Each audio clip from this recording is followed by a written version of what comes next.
ಇನ್ನು ನೀವು ಬಂಗಾರದ ಗಣಿ ಚಾನೆಲ್ಗೆ ಸಬ್ಸ್ಕ್ರೈಬ್ ಆಗದಿದ್ದರೆ ಈ ಕೂಡಲೇ ಸಬ್ಸ್ಕ್ರೈಬ್ ಬಟನ್ ಅನ್ನು ಕ್ಲಿಕ್ ಮಾಡಿ ಹಾಗೂ ದಿನನಿತ್ಯದ ಅಪ್ಡೇಟ್ಸ್ಗಳಿಗಾಗಿ ಬೆಲ್ ಐಕಾನ್ ಅನ್ನು ಪ್ರೆಸ್ ಮಾಡಿ. ಆಟೋ ಚಾಲಕನ ನಿಯಂತ್ರಣ ತಪ್ಪಿ ಆಟೋ ಪಲ್ಟಿ ಆಗಿರೋ ಘಟನೆ ಯಾದಗಿರಿ ಜಿಲ್ಲೆಯ ಶಹಾಪುರ ತಾಲೂಕಿನಲ್ಲಿ ತಾಲೂಕು ದಂಡಾಧಿಕಾರಿಗಳ ಕಚೇರಿ ಮುಂಭಾಗದಲ್ಲಿ ನಡೆದಿದೆ. ಶಾಲೆಗೆ ತೆರಳುತ್ತಿದ್ದ 4 ವಿದ್ಯಾರ್ಥಿಗಳಿಗೆ ಗಂಭೀರ ಗಾಯಗೊಂಡಿದ್ದಾರೆ.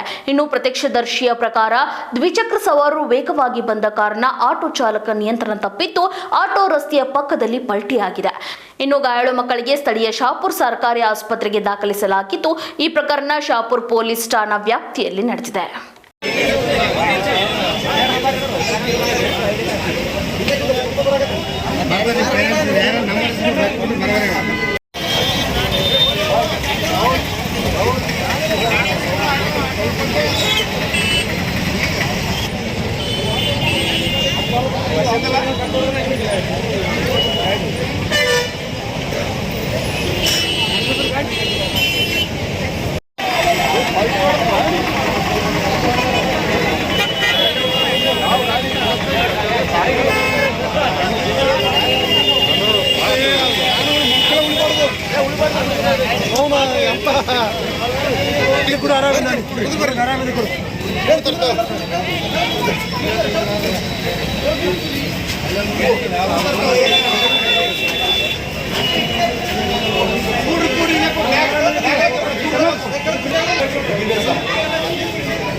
ಒಂದು ಹುಡುಗರು ದೋಖಾನೆ ಕೆಲಸ ನೋಡ್ರಿ ಇಬ್ಬರಿಗೆ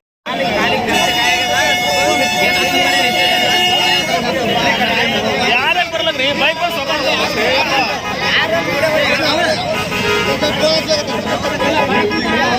ಯಾವಾಗ ನೀವು ಸಪೋಸ್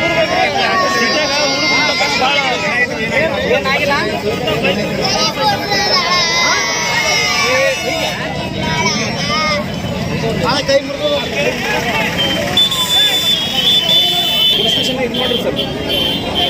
ಆಟೋ ನನ್ನ ನಿಮ್ಮ ಮನೆಯಲ್ಲಿ